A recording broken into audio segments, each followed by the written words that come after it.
Cuán grande y maravilloso es tu nombre, oh Señor, Dios Todopoderoso, Dios de los ejércitos.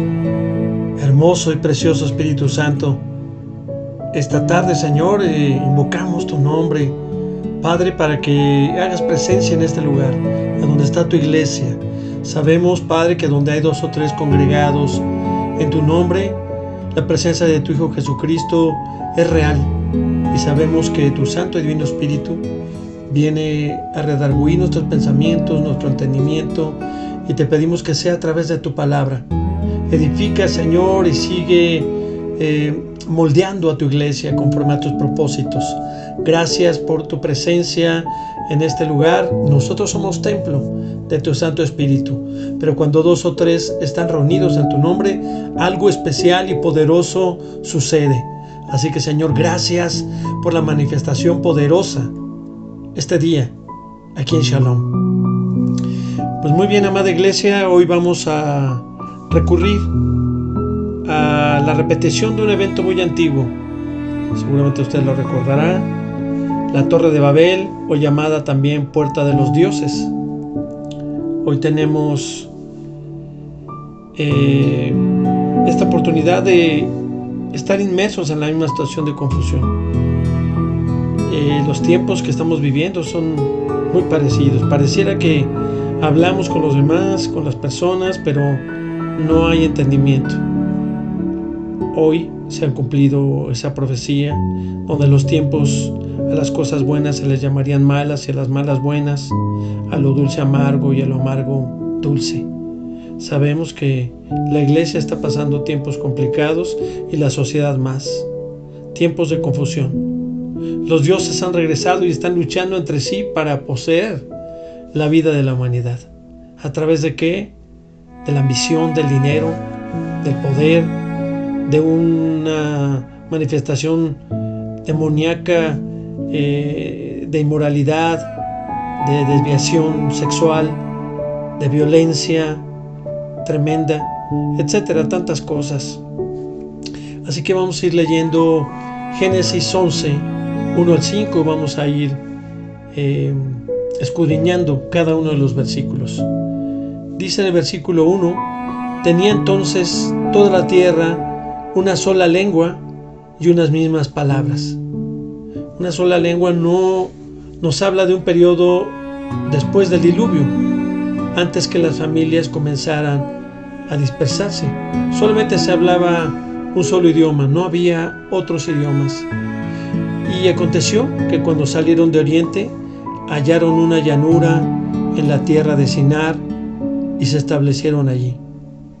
Sinar es la región de la antigua Babilonia, en Mesopotamia. Hoy pues diríamos que es el Irak moderno. Se piensa, se sugiere que ahí estaba el jardín del Edén. Por eso dice: salieron de oriente a una llanura. Y se dijeron unos a otros: vamos, hagamos ladrillo y cozámoslo con fuego. Y les sirvió el ladrillo en lugar de piedra y el asfalto en lugar de mezcla.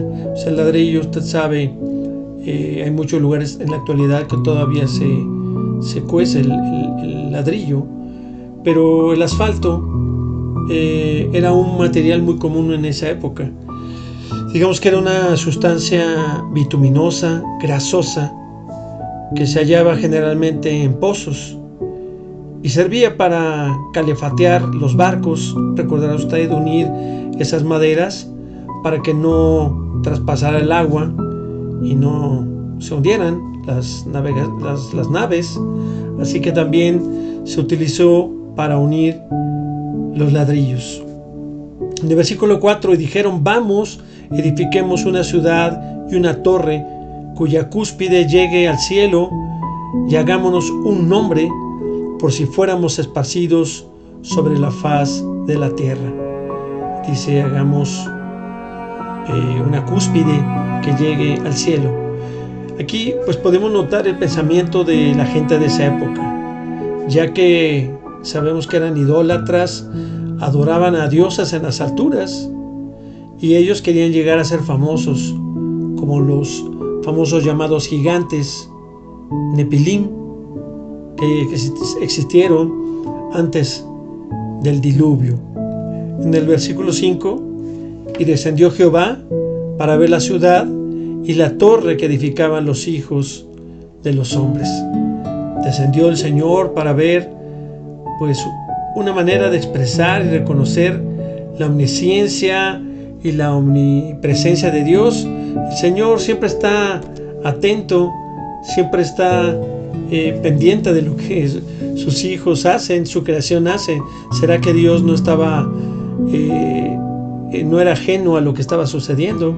Así como no es ajeno a lo que usted vive, lo que usted hace, lo que usted piensa, lo que usted planea. El Señor está atento, Él sabe, escudriña todos los pensamientos y Él sabe exactamente lo que cada uno de nosotros hacemos.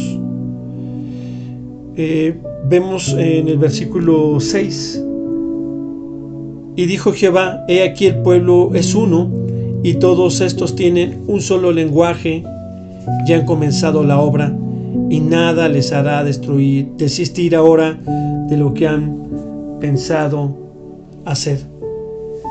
Aquí la palabra nada les hará desistir. El hombre, usted lo sabe, llegará a ser tan pecador como lo fue antes del diluvio.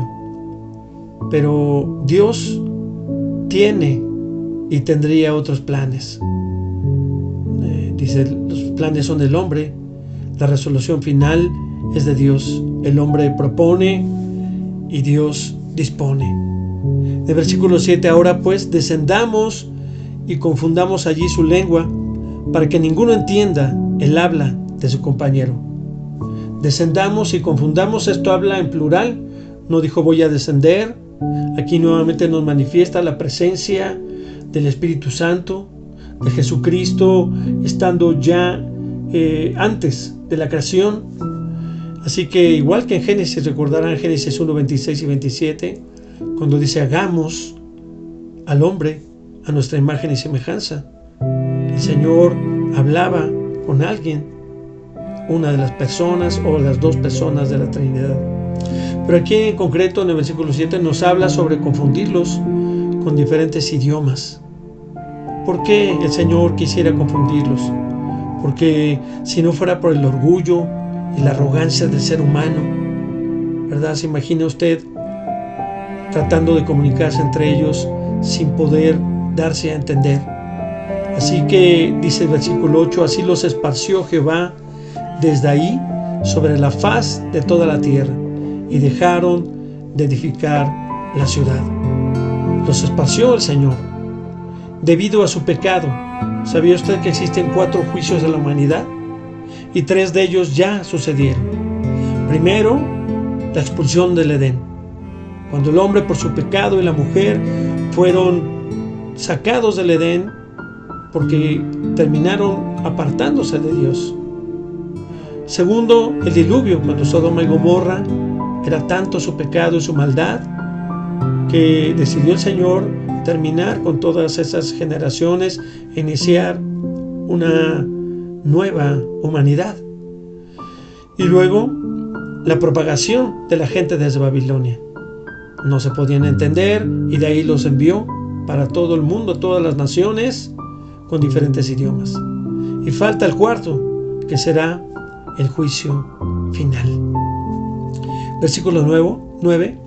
Por esto fue llamado el nombre de ella, Babel, que significa, compárese al hebreo Balal, que es confundir, porque ahí confundió Jehová el lenguaje de toda la tierra y desde ahí los esparció sobre la faz de toda la tierra. Así que Babel, palabra de origen hebreo, Balal, y es lo que significa confundir.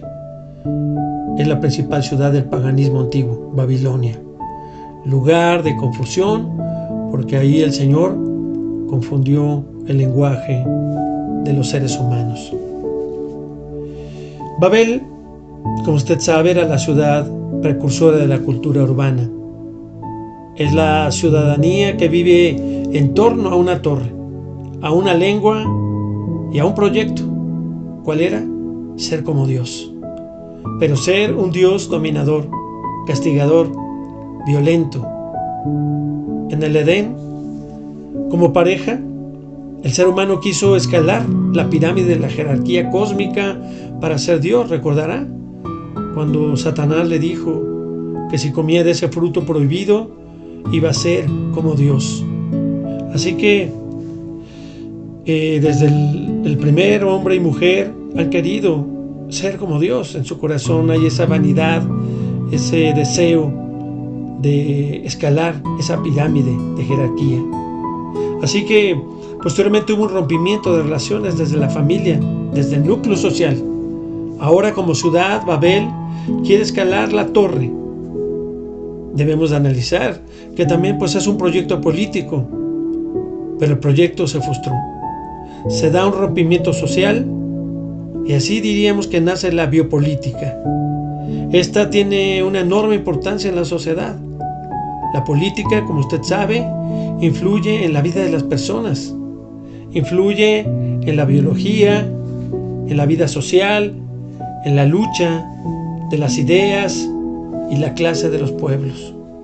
Así que una vez derribada la torre, surge la pluralidad de lenguajes, la uniformidad se convierte, diríamos así, en pluralidad. Y ahí está la tarea, la construcción nuevamente de una sociedad plural. El proyecto de Dios se hace presente en nuestra historia cuando hace descender el Espíritu Santo y determina entonces la unión de los pueblos y nos regala el don de las lenguas para el Evangelio de gracia sea conocido en toda etnia y toda cultura. Así que vamos a pasar ahora a nuestra lectura en el libro de Hechos para que podamos hablar un poquito sobre Pentecostés, esta fiesta que, como usted sabe, ya era una fiesta pues tradicional judía. Pentecostés era una de las 3 fiestas pues más importantes de las cuales los judíos pues estaban completamente inmersos y querían siempre celebrarlas. Así que recordaremos las 3 fiestas importantes, que es la Pascua, la fiesta de los tabernáculos y Pentecostés. Pentecostés es una fiesta de origen cananeo, llamada también fiesta de las cosechas. Usted lo puede leer ahí en Éxodo 23:16. La iglesia acoge la fiesta de Pentecostés como símbolo de la nueva alianza fundada por Jesús. Vamos al libro de Hechos 2, 1 al 11. Cuando llegó el día de Pentecostés, estaban todos unánimes, juntos, y de repente vino del cielo un estruendo como de un viento recio que soplaba, el cual llenó toda la casa donde estaban sentados. Y se les aparecieron lenguas repartidas como de fuego, asentándose en sus cabezas, sobre cada uno de ellos. Y fueron todos llenos del Espíritu Santo y comenzaron a hablar en otras lenguas, según el Espíritu les daba que hablasen. Moraban entonces en Jerusalén judíos, varones piadosos de todas las naciones bajo el cielo. Y hecho este estruendo, se juntó la multitud y estaban confundidos, porque cada uno les oía hablar en su propia lengua. Y estaban atónitos y maravillados, diciendo: mirad, ¿no son galileos todos estos que hablan? ¿Cómo pues les oímos nosotros hablar cada uno en nuestra lengua en la que hemos nacido? Partos, medos, elamitas y los que habitamos en Mesopotamia, en Judea, en Capadocia, en el Ponto y en Asia, en Frigia, en Pánfila, en Egipto y en todas las regiones de África más allá de Cirene, y romanos aquí residentes, tanto judíos como prosélitos, cretenses y árabes, les oímos hablar en nuestras lenguas las maravillas de Dios. y estaban todos atónitos y perplejos, diciéndose unos a otros: ¿qué quiere decir esto? Mas otros, burlándose, decían: estos están llenos de mosto. Entonces Pedro, poniéndose en pie con los 11, alzó la voz y les habló diciendo: varones judíos y todos los que habitáis en Jerusalén, esto os sea notorio y oíd mis palabras, porque estos no están ebrios, como vosotros suponéis, puesto que es la hora tercera del día. Mas esto lo he dicho por el profeta Joel: y en los postreros días, dice Dios, derramaré de mi espíritu sobre toda carne, y vuestros hijos y vuestras hijas profetizarán, vuestros jóvenes verán visiones, y vuestros ancianos soñarán sueños.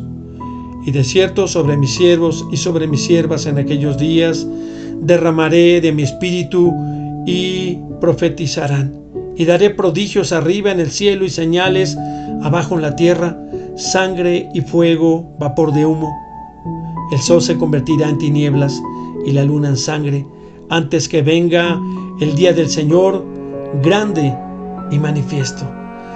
Así que mira, aquí hay varias cosas importantes que debemos de entender, que estaban ahí en el aposento alto cuando vino un estruendo, ¿verdad? Recordará la palabra dinamis, que viene de ahí, es el origen de dinamita.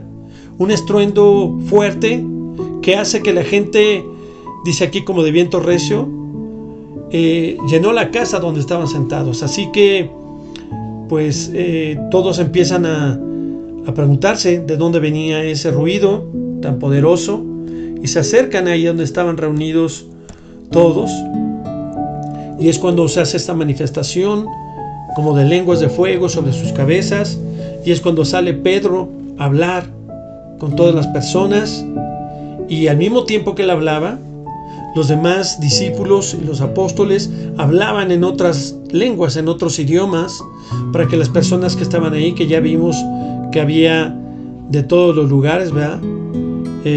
Pudieran entender, personas de Egipto, de Frigia, de Judea, de Mesopotamia, partos, medos. Había muchísimas personas ahí, y el propósito es que el hablar en lenguas era para que ellos entendieran el mensaje que Pedro estaba dando, y esto hizo un gran quebrantamiento en los corazones de las personas a través de la palabra de Dios que fue expuesto. Aunque la gente se burlaba, ¿verdad? Decían que estaban borrachos, que estaban llenos de mosto, y Pedro, pues molesto, salió ahí a decirles, ¿verdad?, que no, que era muy temprano, eran apenas la hora tercera. Recordaremos que se contaba a partir de las 6 de la mañana, así que eran las 9 de la mañana. Pero les recalca, esto es lo que el profeta Joel había dicho, que en tiempos postreros derramaría de su espíritu sobre toda carne, y sobre nuestros hijos, sobre nuestras hijas, y entonces sí, ahí denuncia o anuncia que profetizarán, habrán visiones, habrá sueños, y eso es lo que estaba ocurriendo en ese momento, un derramamiento especial del espíritu, donde las otras personas estaban comprendiendo perfectamente lo que Pedro estaba hablando. Quiero mencionar aquí 3 acciones importantes. Profetizar, en el hebreo navi, es la raíz de anunciar, de proclamar o denunciar. Así que sabemos que las personas que profetizan, especialmente en estos tiempos, pues no hay que profetizar nada, porque todo está en las escrituras. No hay nueva profecía.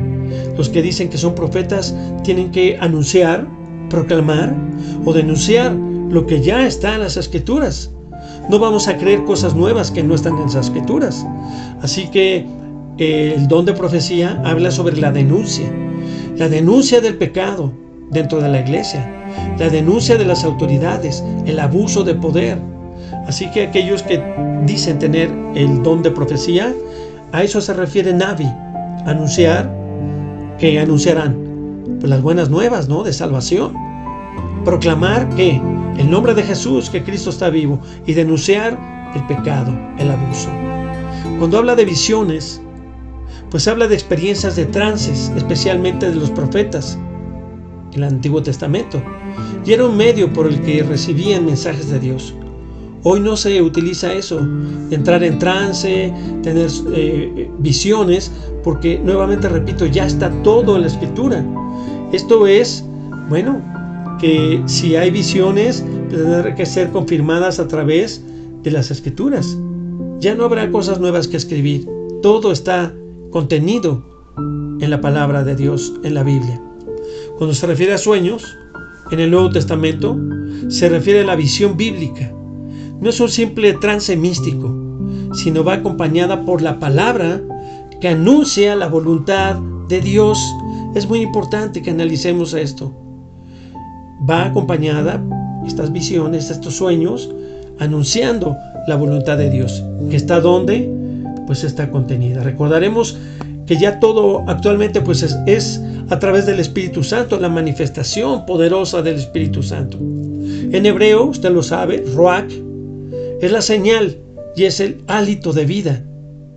Recordará, el Espíritu de Dios se movía sobre la faz de la tierra, sobre la faz, y el Espíritu viene a reordenar la creación, viene a reordenar nuestras vidas, viene a reordenar nuestros pensamientos, y es precisamente que Dios dio su Espíritu, Ruach, el hálito de vida, su aliento. Lo mismo en griego, Neuma, es aire en movimiento o el aliento. Así que el Espíritu de Dios tiene familia, más de 126 nombres identificados o más. Mencionaré algunos porque son muchos, ¿verdad?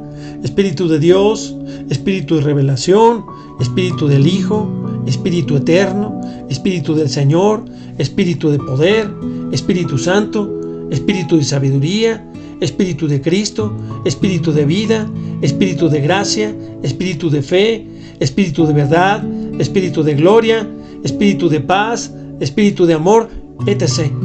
Muchísimos, 126 que están manifestados en las Escrituras. Así que tenemos que entender y recordar lo que sucedió en Hechos 1:8, pero recibiréis poder cuando haya venido sobre vosotros el Espíritu Santo, y me seréis testigos en Jerusalén, en toda Judea, en Samaria y hasta el último de la tierra. Jesús les dijo que no se movieran de Jerusalén, porque recibirían poder cuando haya venido sobre vosotros el Espíritu Santo. Y había sucedido ya en ese momento en Hechos 2.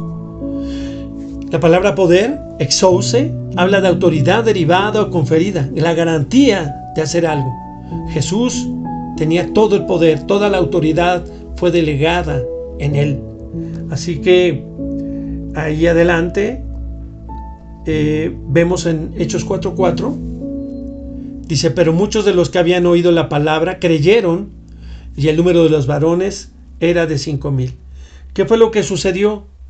Pues hubo una conversión tremenda a través de la manifestación del Espíritu Santo y de oír la palabra. Mire, en Hechos 2, 32 al 41, léalo usted, dice: a este Jesús resucitó Dios, de lo cual todos nosotros somos testigos. Los que estaban allí testificaban, y al oír esto se compungieron de corazón y dijeron a Pedro y a los otros apóstoles: varones hermanos, ¿qué haremos?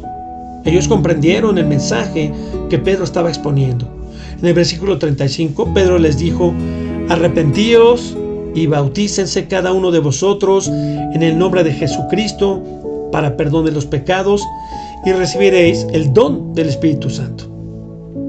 Y con muchas otras palabras testificaba y les exhortaba diciendo: sed salvos de esta perversa generación. Así que los que recibieron su palabra fueron bautizados, y se añadieron aquel día como 3,000 personas.